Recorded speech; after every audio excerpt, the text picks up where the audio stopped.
If you've watched my video from a couple of years ago where I put a four-wheel drive vehicle on summer tyre versus a two-wheel drive vehicle on winter tyres, you'll know the two-wheel drive car on winter tyres vastly outperforms the four-wheel drive summer tyres. If you looked into the comments of that video, you'll have also noticed every American on the planet telling me I should have done it with an American all-season tyre. So, thanks to General Tyre, that's exactly what I'm doing. I've got a set of the excellent General Grabber HGX 60s, which is General's American all-season offering, and a set of General Grabber Arctics, which is their winter offering. As this is a very American test, we're doing it in a very American way with a very European pickup truck.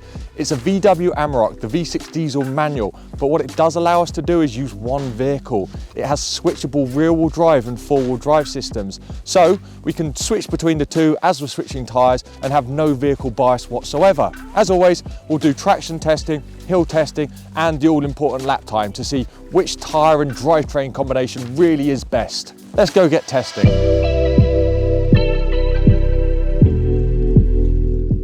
So, two-wheel drive winter tyres, four-wheel drive American all-season tyres. The test begins with the obvious, the acceleration test. I am in two-wheel drive on the winter tyres.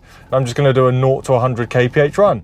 It should be fairly simple. Traction control's on and accelerate. So it's a little bit wobbly off the line, but it's gripping up. Yeah, fairly good. A little bit of wheel spin in second. Accelerating, accelerating, accelerating. Change to third. Tiny bit of wheel slip. A little bit of a wobble. And there we are. Let's stop at 90 because there's a snowball coming. So that was as you would expect from a rear-wheel drive pickup truck with a light rear.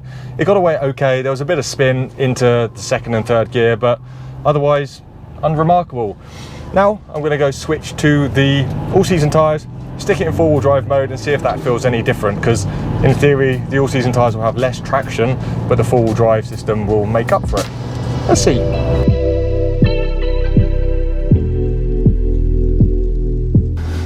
Right, I've pressed the magic four-wheel drive button. I'm on the American all-season tyres, the Grabber HGS, which are a really good all-season tyre in the snow. So let's see how this feels. So first gear, launch. Oh, whoa, okay. This is so much faster. I'm already at 90, which is where I stopped before.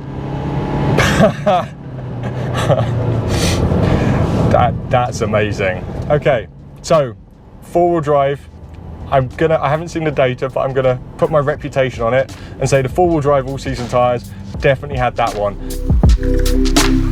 No matter how many times I launched to two different configurations, the winter tyres could never match the traction advantage brought by the four-wheel drive system with the all-season tyres. However, when I combine the winter tyres with four-wheel drive, their advantage shows. The braking test also confirmed that when all four wheels are doing the same job, the winter tyre does have an advantage.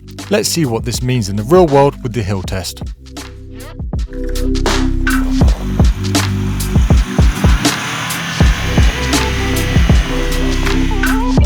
The four-part hill test. Winter tyres two-wheel drive on compact and deeper snow, and then four-wheel drive all-season tyres on compact and deep snow. I'm starting on the compact snow in two-wheel drive on winter tyres. Let's see how it goes.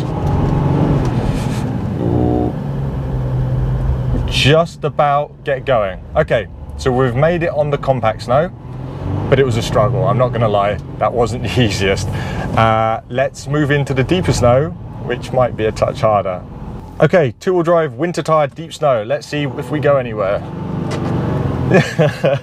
No, we're definitely, come on, traction controls, cutting all the power. No, we're definitely not going anywhere. Let's see if we can go back a bit.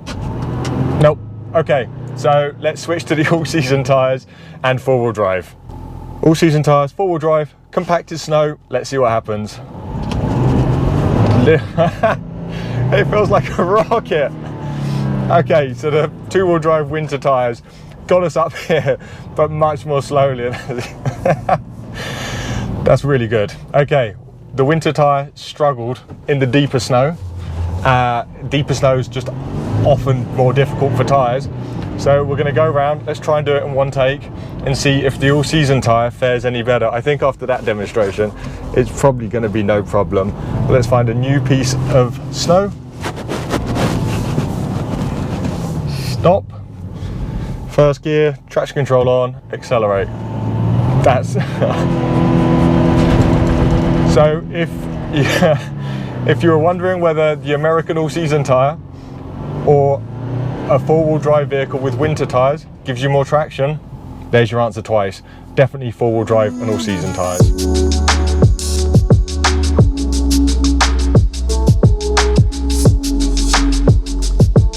Okay, two-wheel drive winter tyres around snow handling. This Amarok is a beaut if you want to learn how to go sideways. The fact there's not much weight under the rear does give you traction issues, and if you're sideways in the corner and you want to use the throttle, you're going to be sideways a bit more. But it's a controllable package. This General Arctic's a really good winter tyre, and it rounds off the vehicle quite well, so you're not really surprised at any point during its behaviour. When you get to a corner, you're not going too quickly, the brakes apply as you think the throttle would, and the steering is just balanced. So really good little package. The time was a very enjoyable 91 seconds. I'd recommend snow drifting a pickup truck to absolutely anyone. Now, this might be my new favourite sport, but let's make it a little bit more serious. Let's put the all-season tyres on, the HTS, let's stick it in four-wheel drive mode, and let's see where the differences lay. Okay, four-wheel drive, all-season tyres, and noticeably I'm arriving at the first corner much quicker than I was in two-wheel drive and winter tyres, which gives you a little bit of a surprise because the front axle isn't quite as good with the all-season tyres as it was with the winter. The brakes are a little bit more hesitant, there's a little bit more delay in turning, and the balance of the car, the acceleration braking balance is really catching you out because you're launching out the corner with all the grip in the world, and then when it comes to slowing down, you're going so quick, so quick. But the balance of the car remains in that it still slides a little bit. There is a bit more push understeer in the four-wheel drive mode, but it's still really good fun, really enjoyable. I'm so impressed with this Amarok. The all-important time of this handling shenanigan, you come out of these corners so much quicker on the all-season. The time, then you run out of brakes. The time is an 88, so about 3 seconds quicker.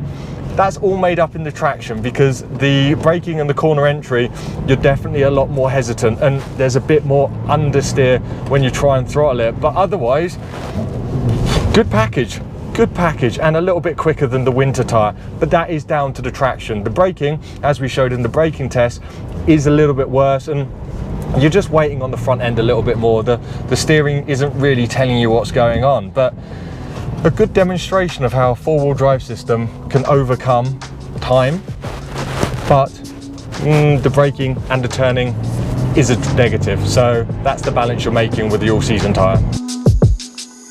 As I love sliding around a pickup truck almost as much as I love good data, I actually tested all four configurations. While the four-wheel drive system made more of a difference to the lap times than the winter tyres did, the winter tyres did make a significant difference to the controllability and safety of the vehicle. The General Grabber Arctic winter tyre allowed the vehicle to perform as you'd expect, with the braking, turning and traction all feeling even and rounded. When trying the same driving style on the four-wheel drive and all-season tyres, your assessment of grip was skewed, which had you arriving at the corners with incredible speed but lacking the braking and turning ability to safely negotiate the bend. This is something you need to keep at the front of your mind when using an all-wheel drive system in the snow without winter tyres.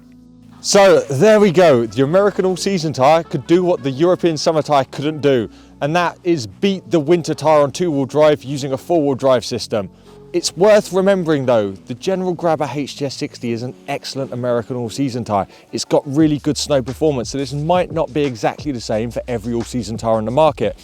And the winter tyre had benefits outside of traction. Even in two-wheel drive mode, the turning and the braking was better. So don't disregard the winter tyre. Don't think four-wheel drive is the be-all and end-all solution for winter motoring. Winter tyres exist for a reason. I hope you've enjoyed the video. Thanks again to General Tyre for supporting this. If you haven't already, I'd really appreciate you subscribing because every subscription helps me grow the channel and continue to get support from amazing companies like General Tyre for tests like these. Any questions, ask in the comments below. And as always, safe motoring.